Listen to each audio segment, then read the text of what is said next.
Okay, so my particular section is, here are the 5 questions that brand researchers need to know about media. And the reason why is, first of all, if you think back to traditional media buying, consumer researchers were kind of operating on the right side of the slide. You know, like if you were a researcher supporting say the Axe brand at Unilever, you know, you're doing a lot of work to understand consumer targets, positioning, what kinds of messages are motivating, and then you're helping the brand team identify, you know, who they want to reach out to. But at the same time that you're doing that, CBS, NBC, other media companies are understanding the audiences that they accumulate, and they're building their story about why they deliver exactly the kind of audience you should want to reach. And so you should buy advertising time with our particular media property. So the media researchers are on the left, the consumer researchers are on the right, and then there's specialized tools, media optimization software that would try and, you know, maximize the efficiency of the media buy by looking for indices of 115 versus indices of 90, you know, in terms of the efficiency of a media property. Now, this still goes on. I mean, there's still a lot of money that's spent on traditional TV, but this is not all that is going on. So the world used to be that consumer researchers were on one side of the wall, and media researchers and media planners were on the other side of the wall. So while you, as a consumer researcher, you might be focused on what's the market share for my brand, what's the penetration, the purchase cycle, how do I get one more purchase, how do I get just a little bit more penetration for my brand, you know, so we're thinking penetration, and media researchers are thinking reach. We're thinking purchase cycle, media is looking at frequency. So the terms, the considerations, the mathematical concepts, the analytics, they were all very disjoint between consumer research and media research. But that has to change because media has changed. We no longer have this environment where advertisers push messages out to consumers, and that's the only way of imparting our brand message. The way you connect consumer ideas or brand ideas to consumers should no longer be TV-centric. I mean, I know it still is in a lot of cases, but when you talk to clients like I do, this is what they're trying to get away from, not being TV-centric, not taking that TV commercial and then retrofitting it to everything else. Also, a lot of touch points now are self-directed, especially while people are shopping. They're reaching out to those websites that they choose to reach out to. They're searching for stuff. And so in the case of the old model, you were trying to find consumers when they were available to you. Now consumers are trying to find brands when they are available to them. So you need to practice always-on marketing, and that's different than push campaign type of marketing. You need both, but you definitely need the new stuff. And then there's programmatic. In programmatic, the audience is actually not even defined by the media property. It's not collected by the media property. It's not defined by the media property. In programmatic, the audiences are defined by brands, and it's all data-driven. Now, when I say programmatic, how many of you know what I mean? Okay, that's pretty good. For those of you who raised your hands, how many of you know how programmatic really works? A few of you, and that's actually pretty good. If I ask this, I'm sorry, the light is right in my eye. If I asked this question a year ago, no hands would have gone up about how programmatic works. Still, the minority of you raised your hands to either question, and that is pretty reflective of the industry. So what programmatic is about is basically someone goes, a prototypical example, somebody goes to a website, the website decides to make that impression available via real-time bidding, and within 0.2 of a second, multiple advertisers have the opportunity to bid for the right to serve that impression. And this happens billions of times a day. So what that means is that you can choose to bid for this impression, not that impression, and therefore you're actually the one who's in control of the audience who gets to see your messages, not the media company. The media company in the programmatic process passes along almost no information about the user, by the way. It's almost all up to the advertiser to know the user via something called their DMP, or data management platform. So that's why marketing has become data-driven. This is not something that consumer research has connected to as well as it needs to yet, and that's a big part of the message that I hope to deliver. So the new way of things is you no longer just have push advertising, you have push and pull messaging.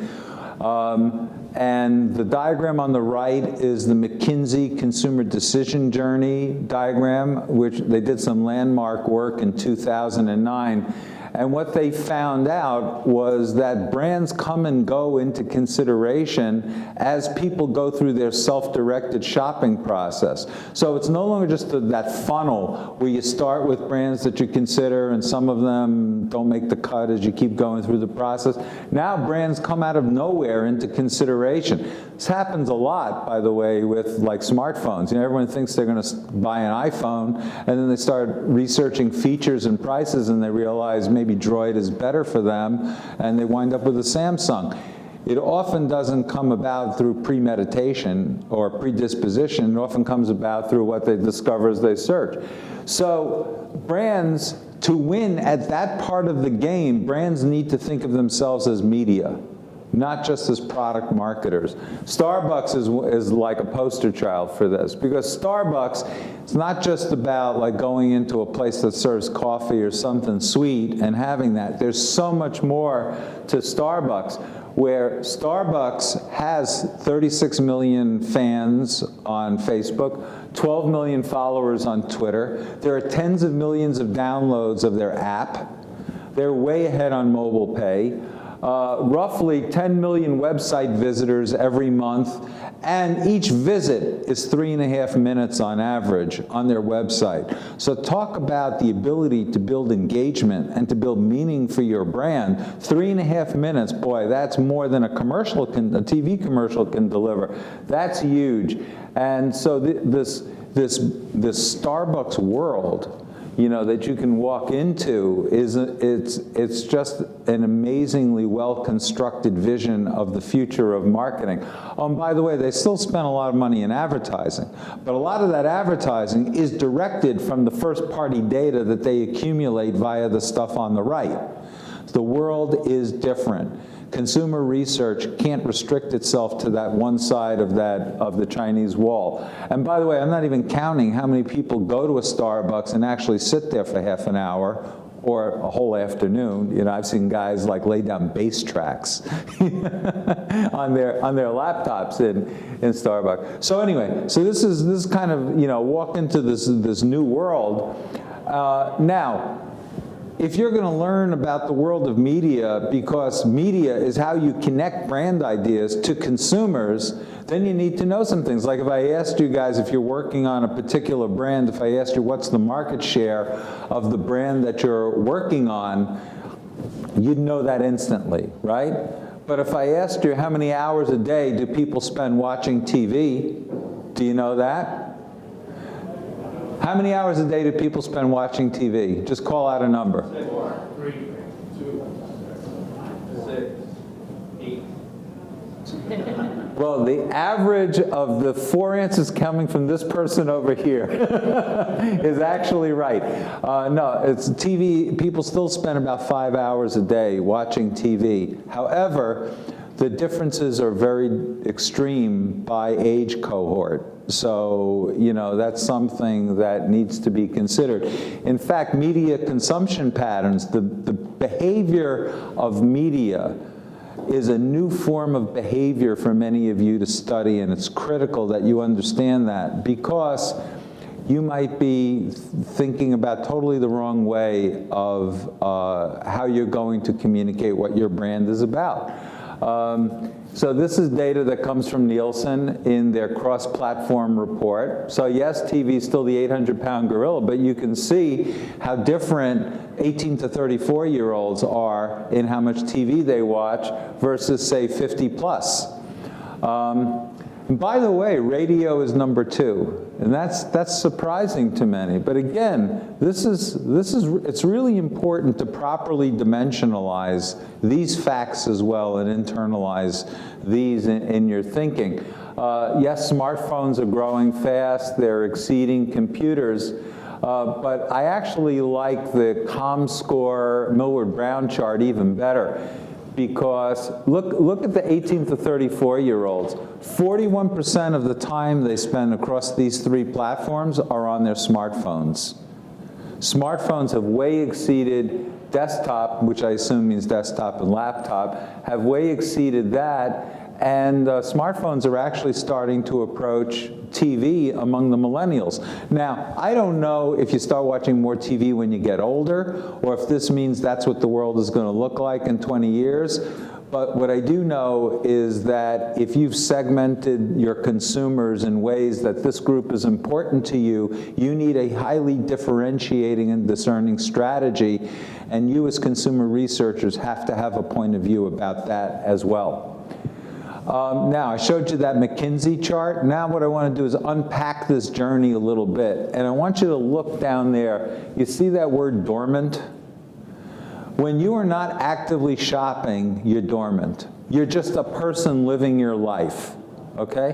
When you're actively shopping, you consume media differently with a purpose, and especially as it relates to the particular brand of interest. Okay, does that make sense to everybody, that the way you might view advertising for automobiles or get messages about automobiles might be different if you're dormant versus if you're active, right? Make sense? Okay, so now let's go through a little math. If there are 16 million vehicles sold in the US and blah, blah, blah, you can go through the facts on the upper side. When I calculated the arithmetic, I believe 98% of people are dormant relative to automobiles at any point in time. 2% are active. I saw a presentation by Adobe. I think they had 1% being active. I think it's 2%. Whatever. The point is, when you buy TV advertising, what percent of people are dormant who are seeing your TV advertising? It's pretty close to 98%, right? And if you do consumer research among anyone who drives and is involved in the decision to buy an automobile for your family, if that was your screening criteria, what percent of your research responses would come from people who are dormant? Probably pretty close to 98%. So think about what you want those percentages to be, both from a media point of view and from a research point of view. You don't want it to be everyone is actively shopping, because there is value to establishing predisposition so that people have preferences as they enter into the process. But what is that balance?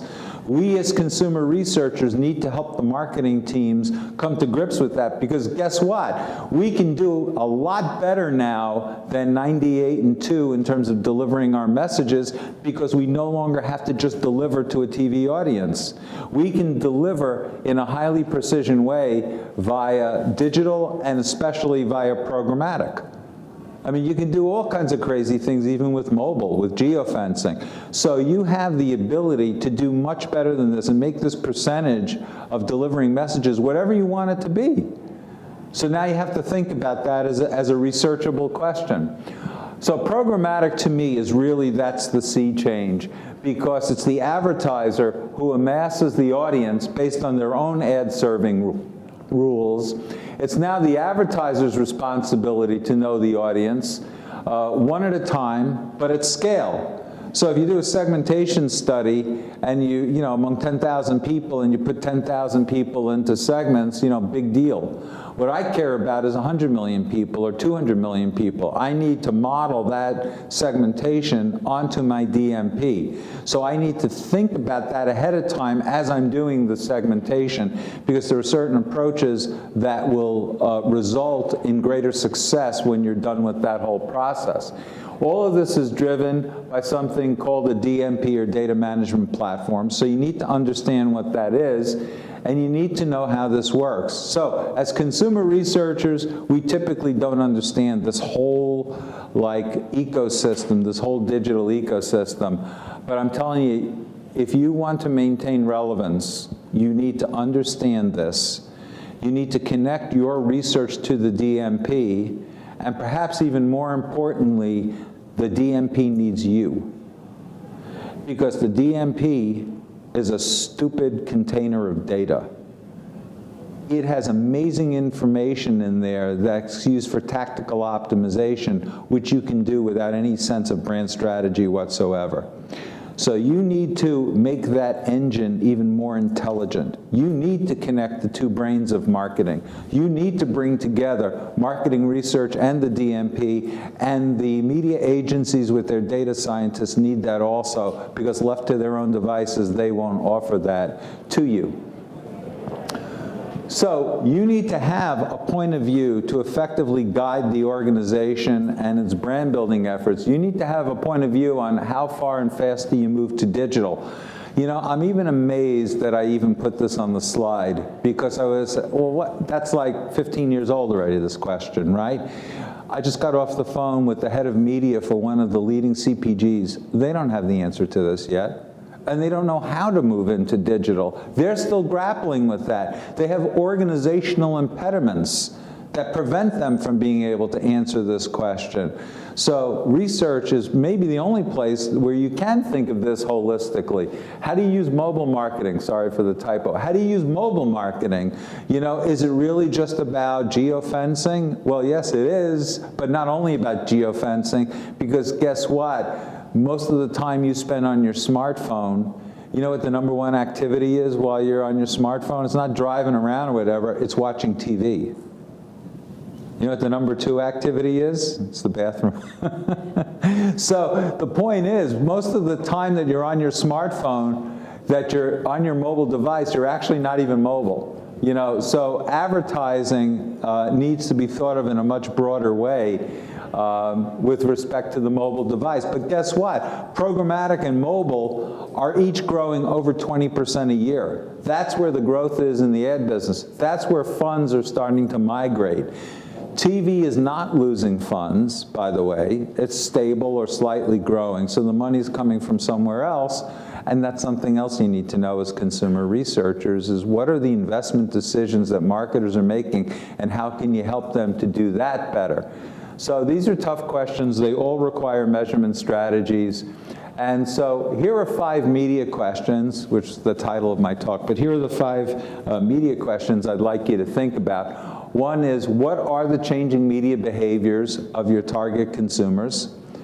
Someone on your team needs to really understand not just the fact-finding of this, but be a subject matter expert with respect to the world of media. Secondly, how have new media behaviors changed the way that people shop for your offering? For example, what % of people do something digital leading up to that purchase of the kind of thing that you sell? Is it 20%? Is it 80%? Even CPG is not as low as 20, I can tell you from the research that I've done. You need to know this. Media and consumer fragmentation, communications fragmentation is everywhere. How do you know what's working to lift sales? Remember in the early 90s, we thought we kind of cracked the code on marketing productivity, used regression models, marketing mix models. You had 8 variables in there. You figured out what got the biggest correlation, what the beta coefficients were, and you figured out, okay, here's what's working. Well, guess what? The world now consists of hundreds of marketing levers that need to be optimized. So the problem has gotten extremely complex. You can't let the media team figure this out, or let them figure it out working with their media agency alone, which is the fox guarding the hen house, right? So you need to have a point of view there. How does data-driven digital and programmatic work? I actually do workshops on this. because I find, researchers want the answer to this. They want to figure out how they can enrich their survey responses with digital data, what they can use that for. Marketers want to buy those kinds of services, but in general, they're not sure how to engage. And I heard the Clorox presentation. They're way ahead of the curve, I could tell you, from working with people in general. But, I mean, you need to realize that there is a moving target and you want to be in leadership role. And what's next? I mean, is it connected cars? Is it self-driving cars? Is it one thing that I think is huge is the Amazon Alexa technology. You can actually just speak into the central controller in your home and do automated replenishment of what you're running out of, which is, by the way, is the #1 driver of what you buy in stores, is what you just ran out of or what you're about to run out of. So, you need to be thinking about those thoughts.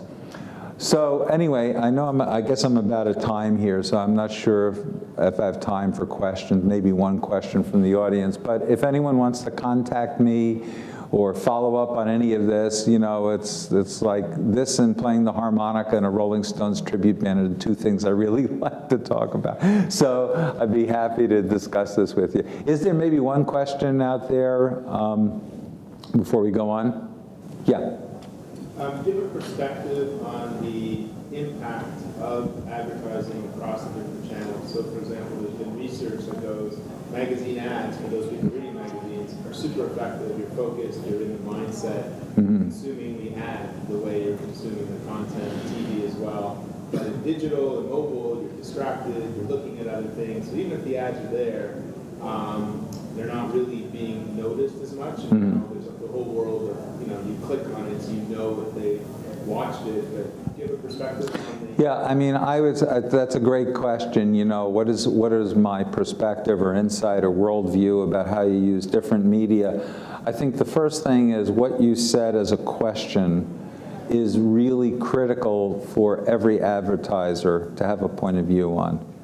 So it needs to be researched, first of all. I will say that when you do that, you will be very surprised at the answers that you get. And I'll just give you one factoid. Those digital display ads, you can't imagine that they could really build a brand, right? You see them for 1 second and that's it, okay? But I can tell you that things are not always what they seem to be. For example, I researched over 20 categories for AOL. And what we found really interesting was that 80 or 90% of people engage in shopping behaviors without any shopping intention. They're doing it as a form of entertainment. They're doing it to kill time. But guess what? They're twice as likely to know what brand they're going to buy before they begin shopping. So that means there's this whole new way in which people are absorbing brand knowledge without even intentionally doing that. So I think what you just said, it's critical that everyone have a belief repository, but you need to do research because the guesses you make a priori are likely to be wrong.